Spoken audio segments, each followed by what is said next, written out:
learn on the previous day?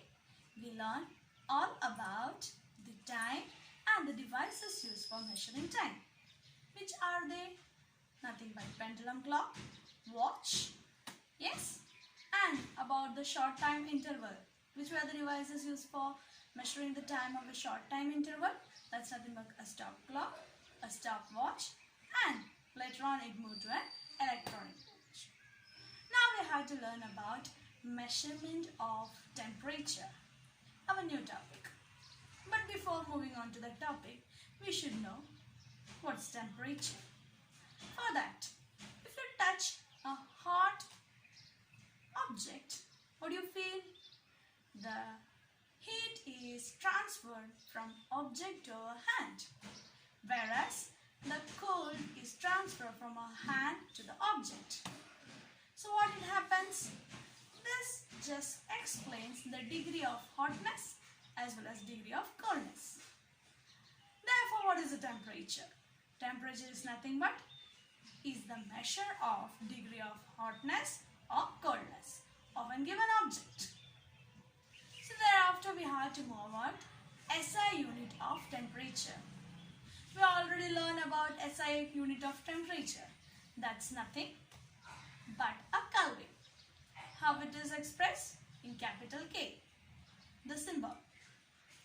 But there are two more units, that means we have to say subunits to express temperature. That's nothing but degree of Celsius, that is degree Celsius, and degree Fahrenheit. Degree Celsius can be also said as degree centigrade. The symbol used for is degree as well as capital C. Whereas for degree Fahrenheit, the symbol used is degree and capital F. Why capital symbols are used? Because both the symbols have been named after a scientist. The degree Celsius is nothing but Andrews Celsius, as well as degree Fahrenheit is named after a scientist called Gabriel Daniel Fahrenheit. So that was all about the SI unit and its symbol of temperature. Then we have to learn about the basic devices used for measuring temperature. That's nothing but thermometer. Or you might have well listened about thermometer. Even in your life also, at once you have been observed the thermometer. Where you have observed a thermometer mostly? Yes, while visiting to a doctor. Now there are two types of thermometer. That's nothing but laboratory thermometer and a clinical thermometer. Now we will go through the terms. Laboratory thermometer, clinical thermometer. What are they? At first, we have to move on for laboratory thermometer. To learn laboratory thermometer. It consists of a glass capillary tube which is fixed with a bulb at one end. Now that bulb is filled with mercury. The longest part of capillary is called stem, and the capillary tube over which it is marked from -10 degrees Celsius to 110 degrees Celsius. The 0 mark at the mercury level to the bulb indicates melting point, while 100 mark at the mercury level to the bulb indicates boiling water or a boiling point. Now each of that there are from 0 to 100 divisions. Each of is equally divided in 100 equal parts. Each division is called degree. How to measure up a temperature? Over which we have to use a stand. Fix a thermometer over a stand. In which place? In a direction where bulb is placed downside, towards down direction. Then the object, for suppose if you are taking a water, we have to place the thermometer inside the water and the mercury level increases. Over the capillary tube, we can mark the temperature of that water. For suppose if it marks up to 30 degree, that means we can say the reading is 30 degrees Celsius. We are going to learn is about clinical thermometer. Doctors normally use a special thermometer called clinical thermometer to measure the temperature of a patient's body. The marking of clinical thermometer is from 35 degrees Celsius to 40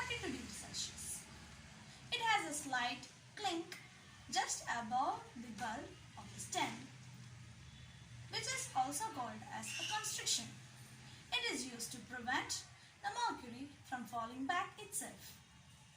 Now, the temperature of a healthy person's body is 37 degrees Celsius. We can also measure the temperature of a person's body with the help of degree Fahrenheit. Only the markings are different. It's from 95 degrees Celsius. The normal body temperature of a healthy person in degree Fahrenheit is 98.6 degree Fahrenheit. Now we have to learn about how we are taking the precautions for using a thermometer. Before we use the thermometer, we slightly wash the thermometer with cold water and give a slight jerk to the thermometer just to prevent any of the errors, that is, to bring back the mercury to its proper level. After that, this bulb is placed under the tank or below the armpits. And afterwards, if a person indicates 37 degrees Celsius, he is a healthy person. About fundamental quantities and derived quantities. What are fundamental quantities and derived quantities? Those physical quantities such as length, mass, time, temperature, they are measured independently. Such quantities are called as fundamental quantities, whereas those quantities such as area, volume, speed, etc., they can be derived with the help of measurable fundamental quantities. They are called as derived quantities. For example, area, how it is find out? With the help of length multiplied by breadth. Or volume, length multiplied by breadth multiplied by height. They all are the examples of derived quantities. Next we have to learn about measurement of area. Now why we should measure the area? For example, any of the surfaces, a brick, a leaf, a piece of paper, how many faces does each of them have? For example, a piece of paper, it has only 2 faces, whereas a matchbox, it has 6 faces, or a brick, it has 6 faces. Therefore, the total surface area occupied by an object is called surface area.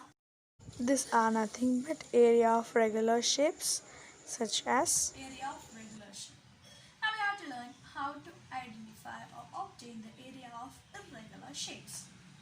For finding out the area of irregular shapes, we normally use a graph paper. Now, all we know about the graph paper. Area of one square of a graph paper is nothing but 1 centimeter square. The shortest unit of graph paper is nothing but mm. So how to use? There are some procedures. For example, take a graph paper, then over which draw the outline of the irregular shape. Now here I have the irregular shape of a leaf. After drawing an outline, leave the leaf. Then afterwards what we have to do? There's a certain formula. Area is equal to number of complete square plus number of incomplete square, or we can say more than half of the square is there, that is nothing but incomplete square, whole you have to multiply with area of one square. So once again the formula, number of complete square plus number of incomplete square, whole multiply with the area of one square, that is nothing but 1 centimeter square. Let's find out the area. Now this was a small activity where you can see a small circle which is denoting as complete square, where cross is denoting as incomplete square. All total you can get 128 complete square plus 31 incomplete square. Whole multiply with 1 centimeter square, you will get 159 centimeter square as its area. Unit of area. The SI unit of area is meter square. Now all we have to learn about multiple and submultiples of unit of area. The multiple of unit of area is decameter square, hectare and square kilometer.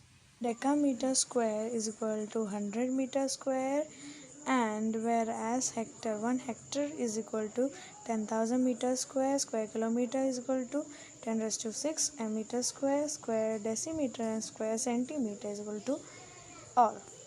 Few assignments for you. Have a great day. Thank you.